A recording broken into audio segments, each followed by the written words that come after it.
Le conte de l'homme sauvage. Conte travaillé avec Christine et les CM1, CM2.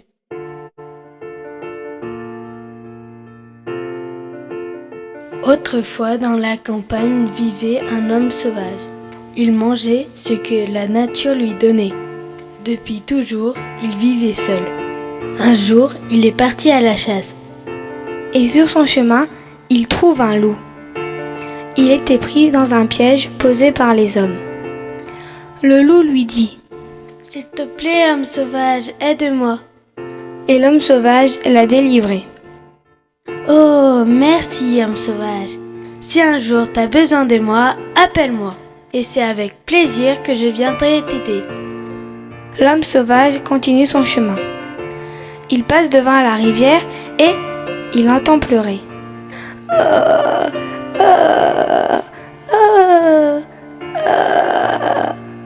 Il s'approche et voit que c'est un poisson. Il est hors de l'eau et il essaye de retourner à la rivière. Vite, l'homme sauvage va jusqu'au poisson, le ramasse et le jette dans la rivière. Le poisson lui dit « Je te remercie, tu m'as sauvé la vie. Si tu as besoin, appelle-moi et je viendrai avec plaisir à ton aide. » Le lendemain, l'homme sauvage était en train de se promener. Il cherchait des baies sauvages et il a entendu « À l'aide, au secours, aidez-moi !» C'était un petit oiseau qui était tombé de son nid. Il avait une aile cassée et une patte brisée. L'homme sauvage le ramasse et le ramène jusqu'à chez lui. Il lui fait une attelle avec des brindilles et le soigne. Quelques jours plus tard, l'oiseau peut à nouveau voler. Et il dit à l'homme sauvage « Piou, piou, piou, piou, piou, merci pour ce que tu as fait pour moi. Si tu as besoin de moi, appelle-moi. Et moi, je volerai jusqu'à toi. » Le printemps est arrivé et l'homme sauvage en avait marre d'être seul. Il aurait aimé rencontrer quelqu'un, une fiancée ou une femme. Peut-être même avoir des enfants, enfin quelqu'un qui parlait quoi. Alors il décide de partir en ville.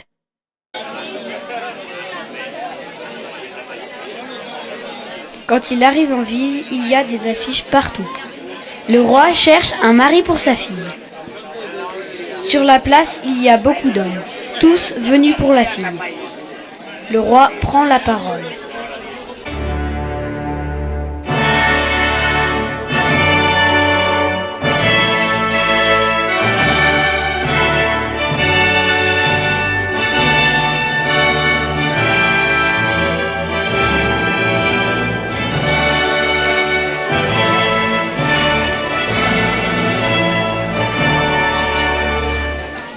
Pour avoir la main de ma fille, il faut remporter 3 épreuves.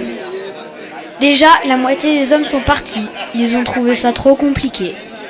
Il faut me ramener de l'eau de source, de celle qui se trouve en haut de la montagne de cristal. Pour la 2e épreuve, vous devrez me ramener la bague que j'ai perdue. Elle est au fond d'un lac, au bout du pays. Et enfin, il faudra récupérer mon sceptre. Mon bâton de roi. C'est un ogre qui me l'a volé. Et il vit au plus profond de la forêt.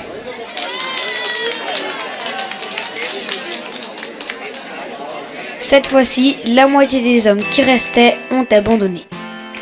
L'homme sauvage se met en route et arrive à la montagne de cristal. Elle est haute et elle semble glissante. Il essaye de monter, mais à chaque fois, il glisse, il n'y arrive pas. Il faudrait être un oiseau pour monter jusqu'à là-haut. Piou, piou, piou, piou, piou, piou, piou. Tu m'as appelé, me voilà. Tu as besoin d'aide? Tu as besoin de moi? Il faut aller tout là-haut pour récupérer de l'eau, mais moi je n'y arrive pas. L'oiseau a pris la gourde de l'homme sauvage et s'est envolé. Il est monté au sommet, il a rempli la gourde et il est redescendu. La gourde était pleine, l'homme sauvage pouvait continuer son aventure.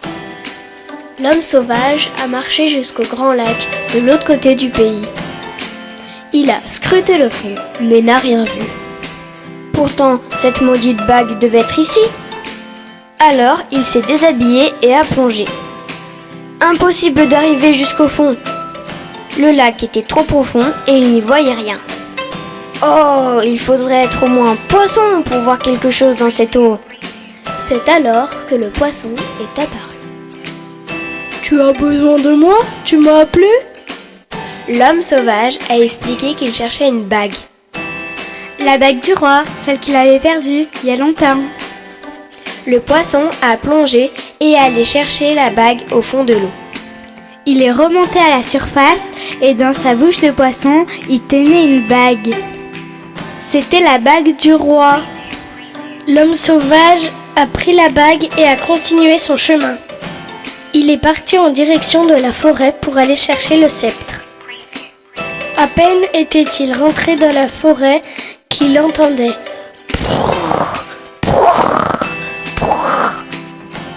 C'était l'ogre de la forêt. Et il était là, face à lui. À sa ceinture, le sceptre du roi. Mais il était gigantesque, au moins 5 mètres de haut. Comment se battre avec lui?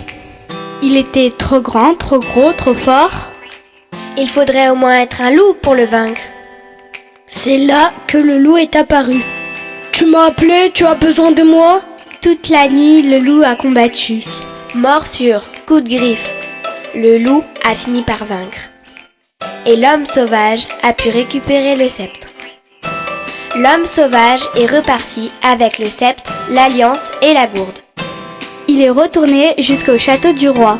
Il était fier avec ces 3 objets. Le roi a bien regardé et a souri. Alors, tu veux épouser ma fille? L'homme sauvage n'avait pas vu la fille, et si elle ne lui plaisait pas? Quand il l'a vue apparaître. Mais elle était magnifique. Il est tombé amoureux de suite. On a préparé un grand mariage, une belle fête. Le roi s'est empressé de boire l'eau de la gourde. C'était une eau de jouvence. Une eau qui permettait de rester jeune pour toujours. Ainsi, il serait toujours roi. L'homme sauvage, lui, ne voulait pas être roi. Peu importe, il préférait sa forêt. D'ailleurs, il y est retourné vivre avec sa jeune femme. Et s'ils ne sont pas morts, sans doute qu'ils y vivent encore.